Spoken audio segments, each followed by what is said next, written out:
in as much as the West exuded power and confidence, Muslims followed it, and which is human nature. Whoever's strong or smarter than you or whatever you can learn from, you're going to try to emulate.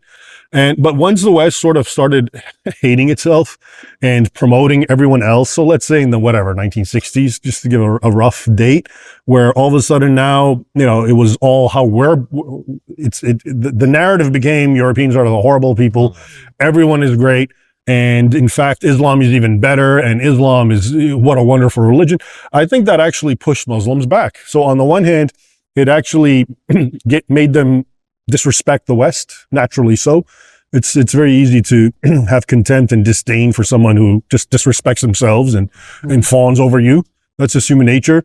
And it also sort of made them go back, they basically said, yeah, you're right. You're just a bunch of dirty infidels.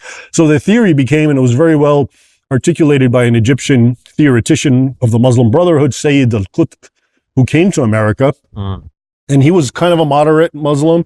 Then he came to America, I think in the 50s, and he was just scandalized by how liberal Americans were, and, men and women were consorting together, et cetera, et cetera.